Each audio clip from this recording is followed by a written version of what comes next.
राजस्थान कांग्रेस अध्यक्ष और उप मुख्यमंत्री पद से सचिन पायलट को बर्खास्त किए जाने के बाद सचिन पायलट ने अपनी चुप्पी तोड़ दी है। उन्होंने साफ साफ कहा है कि मैं आज भी कांग्रेसी ही हूं। इस बयान से यही लगता है कि अब गांधी परिवार के पास पहुंचने की कोशिश कर रहे हैं सचिन पायलट। वहीं एक न्यूज चैनल से भी सचिन पायलट ने कहा कि मैं 100 बार कह चुका हूं कि भारतीय जनता पार्टी ज्वाइन नहीं कर रहा हूं। पिछले 5 साल के दौरान मैंने बीजेपी के खिलाफ लंबी लड़ाई लड़ी है। यानी बयानों से साफ पता चलता है कि सचिन पायलट के तेवर अब नरम पड़ गए हैं। गांधी परिवार से नजदीकी बनाने की बात इसलिए भी कही जा सकती है क्योंकि अब तक पार्टी के खिलाफ सचिन पायलट ने कुछ बोला नहीं है। सचिन पायलट ने यह भी कहा कि बीजेपी में शामिल होने की अटकलें दरअसल गांधी परिवार से उनके रिश्ते बिगाड़ने की कोशिश है। उनकी टिप्पणी उस वक्त आई जब कांग्रेस ने पार्टी विरोधी गतिविधियों के लिए उनके खिलाफ कार्रवाई का नया दौर शुरू किया। उन्हें नोटिस भेजा गया जिसमें शुक्रवार तक का वक्त देकर उनसे पूछा गया कि क्यों उन्हें विधायक के तौर पर अयोग्य घोषित नहीं किया जाए। वैसे उन्हें दी जाने वाली सजा का ज्यादातर हिस्सा मंगलवार को ही घोषित कर दिया गया था, जब उन्हें राजस्थान के उप मुख्यमंत्री पद से हटा दिया गया और उनसे कांग्रेस की प्रदेश इकाई का प्रमुख पद भी छीन लिया गया। इस फैसले के बाद पायलट ने ट्विटर पर अपनी बात रखी थी। उन्होंने कहा था कि सत्य परेशान हो सकता है लेकिन पराजित नहीं।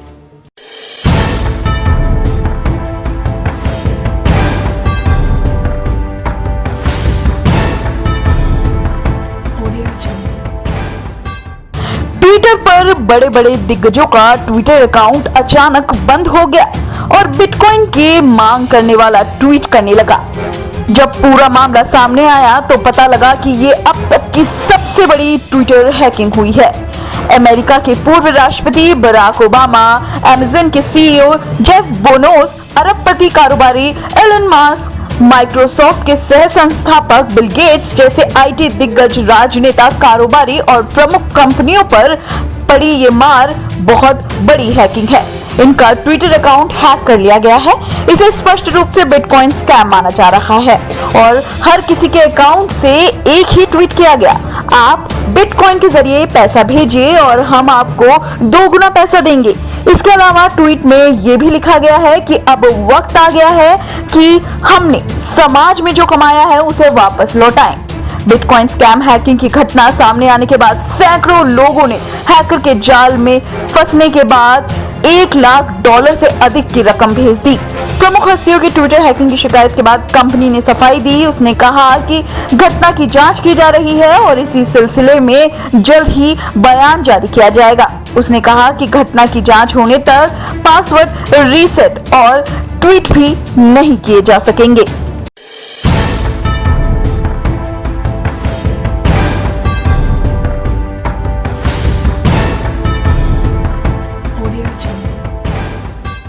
आज 16 जुलाई है। साल के 7वें महीने का ये 16वां दिन इतिहास में अपनी एक खास जगह रखता है।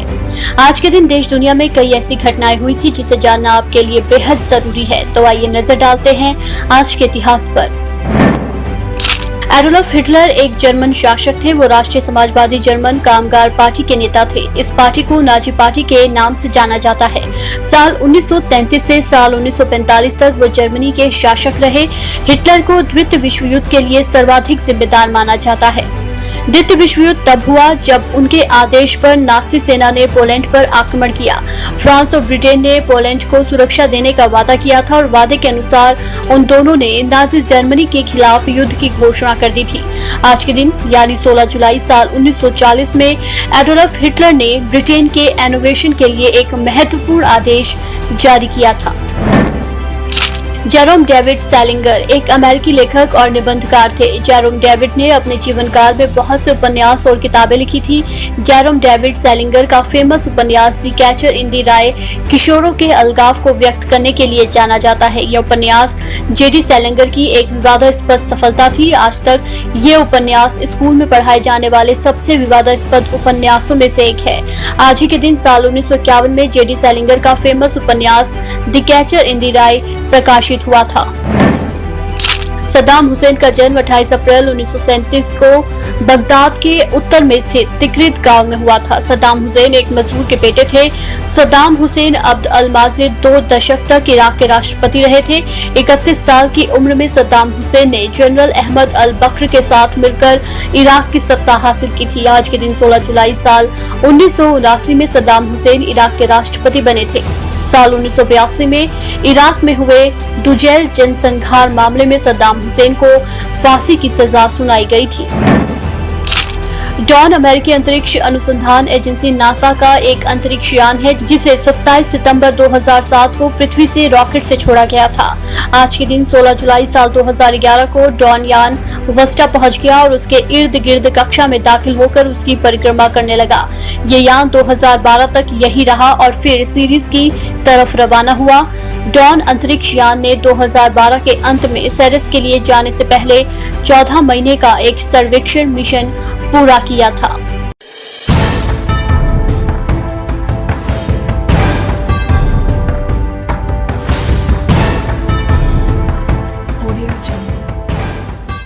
मध्य प्रदेश और राजस्थान के बाद अब छत्तीसगढ़ में कांग्रेस सरकार पर संकट के बादल मंडराने लगे हैं। ये हम नहीं कह रहे, बल्कि ये दावा किया है बीजेपी नेता और पूर्व मंत्री बृजमोहन अग्रवाल ने। उनका कहना है कि कांग्रेस डर गई है कि मध्य प्रदेश और राजस्थान में जो हुआ वो छत्तीसगढ़ में भी होगा।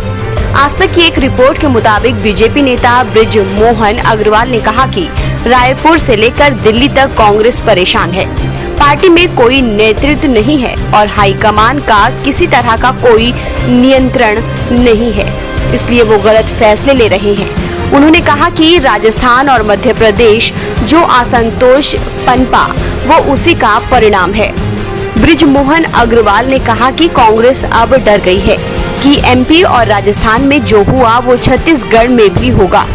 छत्तीसगढ़ की भूपेश बघेल सरकार पर निशाना साधते हुए पूर्व मंत्री बृजमोहन अग्रवाल ने कहा कि कांग्रेस के विधायकों में असंतोष के चलते ही राज्य में जल्दबाजी में संसदीय सचिवों की नियुक्ति की गई है और अब इसी तरह आयोग, निगम और मंडल में नियुक्तियां की जा रही हैं। ये मध्य प्रदेश और राजस्थान का ही असर है। छत्तीसगढ़ कांग्रेस डर रही है। कांग्रेस के विधायकों में बहुत ज्यादा असंतोष है। कांग्रेस घबराई हुई है। कांग्रेस जो मध्य प्रदेश में और राजस्थान में है, उसके बाद पिछले 1.5-2 साल से कांग्रेस पार्टी विधायकों को भुलावे में रख रही थी, उनका दुरुपयोग कर रही थी। और अब जब राजस्थान और मध्य प्रदेश की स्थिति देख रहे हैं तो घबराहट में इन्होंने संसदीय सचिवों की नियुक्ति की है और घबराहट में कोरोना के काल में ये मंडल आयोगों में नियुक्ति कर रहे हैं। जो पूरी कांग्रेस पार्टी रायपुर से लेकर दिल्ली तक घबराई हुई है। कांग्रेस पार्टी में कोई नेतृत्व नहीं है, उनका नियंत्रण समाप्त हो गया है और वो घबराहट का परिणाम है कि अब इनके निर्णय जो है वो गलत निर्णय, गलत स्टेप उठाए जा रहे हैं।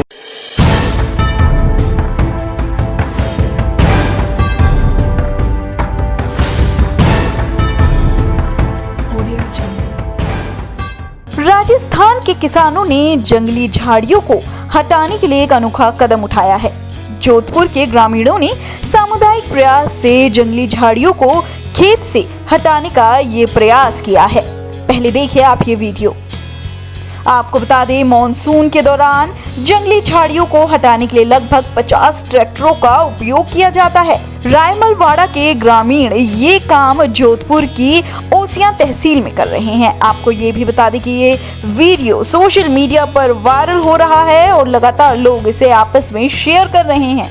50 ट्रैक्टरों की ऐसी चेन देख सोशल मीडिया पर लोग हैरान हैं और कमेंट भी कर रहे हैं।